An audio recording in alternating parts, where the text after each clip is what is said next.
Halo Sobat Alfa, tepuk tangan semua di sini. Yeay. Oke, jadi kayak hari ini balik lagi di konten YouTube-nya Millennial Talk. Mungkin teman-teman yang nonton sini mungkin baru pertama kali lihat ini siapa hostnya baru kayaknya. Jadi kenalin, gue Yoses, gue host magang baru. Oke, jadi hari ini kita itu akan ngobrolin tentang ya menurut gue ini bisa dibilang pengalaman buruk ya mungkin ya.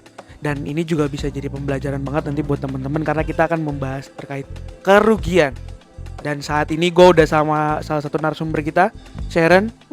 Hey. Halo Sharon, apa kabar? Hai. Baik.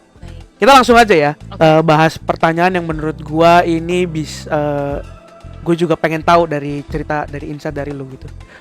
Lu pernah gak sih ada di masa dimana hidup lu tuh mengalami kerugian gitu? Pernah. Coba dong bisa ceritain sedikit aja apa sih yang membuat lu wah itu pengalaman gue yang paling merugikan buat gue. Dan paling memalukan sih sejujurnya. Oh, memalukan juga. Iya. Jadi ini gue jarang banget cerita ke orang karena jujur gue malu. Soalnya ini tuh kayak bukan investasi bodong sebenarnya dan bukan tentang persahaman, bukan tentang investasi. Ini lebih tentang keteledoran gue karena gue nggak tahu hal-hal tentang informasi apa yang sebenarnya nggak boleh dikasih tahu ke orang lain gitu karena itu sangat sifatnya privacy. Jadi waktu itu dengan sadar gue nge-share nomor kartu ATM gue. Wow. Itu bodoh ya gitu. Ya itu agak on sih. Tapi waktu masih kuliah itu udah semester akhir sih sebenarnya. Cuma itu masa-masa dimana udah pandemi, jadi gue jarang ketemu temen, terus kayak jarang berbaur. Ya itu tameng gue sih, jadi gue gak ketemu siapa-siapa. Jadi kayak tolong jangan bilang gue gak punya temen untuk ngasih tahu ya. Oke. Jadi waktu itu ada orang nelpon gue, salah satu karyawan dari sebuah e-commerce lah. Dia nelpon gue bilang gue dapet kupon cashback. Lucu sih, kalau kupon kan berarti bentuknya material dan harus dikirim ya. Betul. Nah iya, cuman jujur gue gak enak karena dia kayak oh dia inisiatifnya baik nih, mau ngasih tahu gitu kayak. Dan mendatangkan keuntungan ya buat lu ya. Iya keuntungan. Terus dia nelfon, tapi ini untung banget loh kak. Kalau kan nanti kalau dapet gini-gini kan lumayan buat belanja bulanan dan lain-lain. Terus gue kayak Oh, memaksa. Iya ada unsur Iya, memaksanya iya. di situ. Gue yang kayak enggak sih, nggak butuh. Cuma kayak duh tapi dia ada effort banget lagi. Jadi gue dengerin dong, mau nggak mau kayak yaudah gue dengerin aja lah. At least gue nggak keluar apa-apa kan. Cuman keluar waktu doang. Gue dengerin dia ngomong. Terus kayak kok ribet ya untuk mendapatkan sesuatu. Gue harus diminta coba deh nanti ada SMS masuk ke kakak, nanti kakak kasih tahu ke kita ya, bla bla bla gitu. Terus dia tuh ngomongnya tuh mendesak dan kayak nggak ngasih waktu untuk mikir gitu loh. Tapi lucunya tuh dia tuh kayak terlalu banyak informasi sih. Dia kayak ngasih tahu, oh nama kan pasti dikasih tahu ya. Saya namanya ini dengan nomor karyawan ini kayak nomor karyawan kayak nggak sepenting itu ya gitu. Cuma kayak ya oke gitu. Terus pokoknya dia nanyain kode OTP. Nah itu gue masih nggak banget sebenarnya. Buat kita jadi terkecoh gitu ya. Iya, padahal di kode OTP itu pas kode masuk di bawahnya tuh ada tulisan kayak jangan dikirimkan ke siapa-siapa. Termasuk gitu, karyawan. Iya.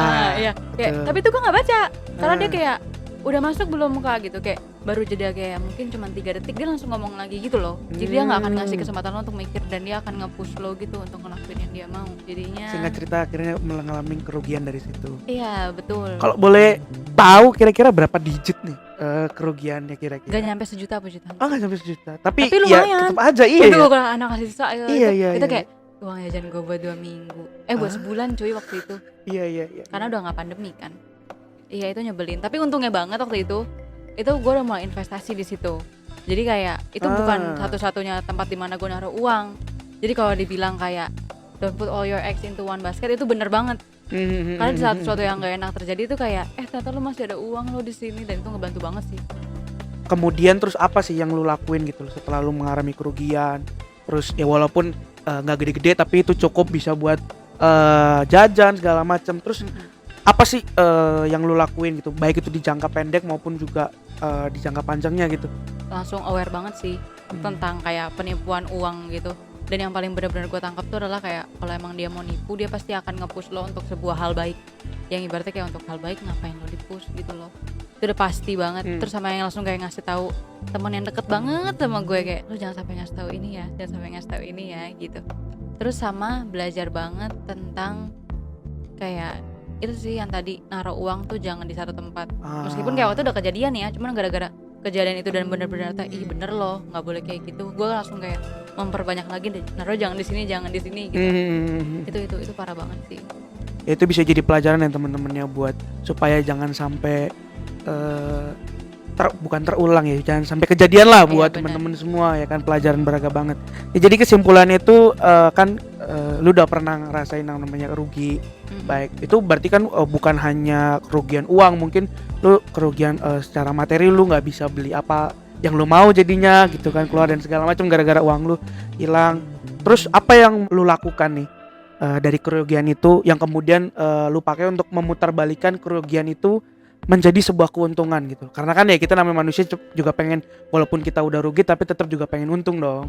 Nah gitu, apa sih tips ya, bisa dibilang tips-tips dari mungkin lo yang udah pernah ngerasain rugi segala macam untuk menjadikan itu sebuah, memutarbalikan itu sebagai sebuah keuntungan gitu?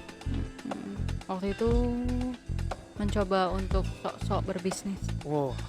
Gue ikut Bisnis MLM. apa? Bisnis apa? Nah, gue ikut MLM waktu itu. Wah, siap. Tapi Siap. lumayan, maksudnya kayak untuk at least balikin duit gue yang sempat hilang Ya, dulu ya, kan. ya. Dan oke udah balik, terus ibaratnya kayak apalagi nih nyoba-nyoba kayak invest di kayak saham. Kalau waktu itu gue simpannya waktu itu di reksadana.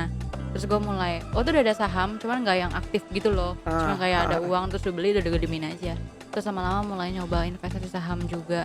Dan jadi belajar banget, terutama kalau untuk yang pas waktu mau sok-sok ngeberbisnis itu ya, atau MLM. Karena kan waktu itu lagi zamannya dimana pas awal pandemi, ya itu kan hal yang gak enak.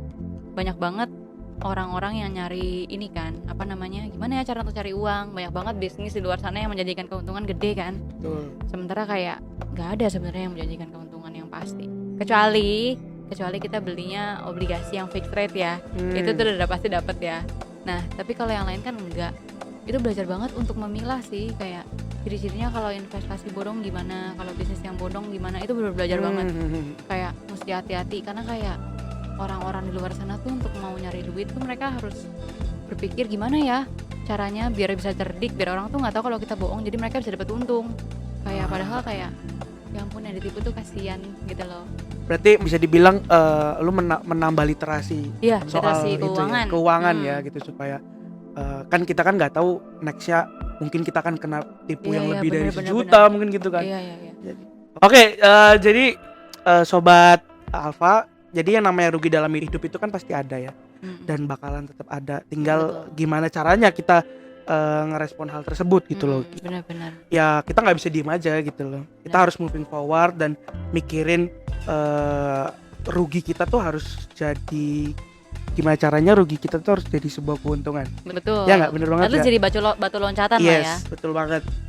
Hidup udah banyak kerugian dan segala macam. Kita jangan mau kalah lah gitu buat dapetin lebih banyak keuntungan lagi gitu. Iya. Mungkin kalau dari lo ada nggak buat sobat Alfa nih kira-kira saran lah, kesan pesan dari cerita lu tadi tentang rugi ditipu sama Pip gitu kan? Ditipu sama Pip gitu. Jadi biar kalian nggak ditipu sama si Pip, kalian tuh harus sadar ciri-ciri orang-orang yang mau nipu sih gitu.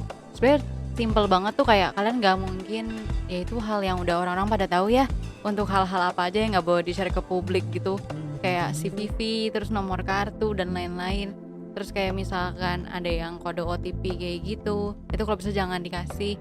Dan yang paling utama sih ya, harus banget, kita tuh perlu banget sebagai generasi milenial yang baru-baru gede, baru memasuki usia bekerja, itu harus tahu gimana cara manage uang yang baik. Mungkin pertama-tama tuh dari konsisten untuk nabung ya, untuk nyisihin kayak tabungan yang pertama, baru sisanya pengeluaran. Apalagi di saat kalau misalkan kita belum punya tunjangan sama sekali, nanti coba-coba untuk investasi, terus ya pokoknya pilah-pilah uang lah, jangan sampai uang tuh cuma ngedekem di ATM doang, itu sayang banget ya nggak sih Sar? Nah itu penting banget sih.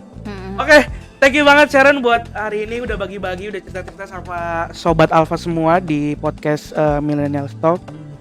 Kan salah lagi gua, Millennial Talk ya nggak? Salah gak sih? Benar ya? Bener. Oke, sorry ya teman-teman sobat Alfa ya. Sampai ketemu di next konten. Bye. Oke sobat Alfa, buat sobat Alfa yang punya cerita tentang kerugian dan udah tahu nih gimana caranya mencari keuntungan dari kerugian tersebut, teman-teman bisa share ceritanya di kolom komentar di bawah. 3 komentar terbaik akan mendapatkan hadiah spesial dari Millennial Talks. Salah lagi gue. Ya pokoknya itu. Oke, bye bye.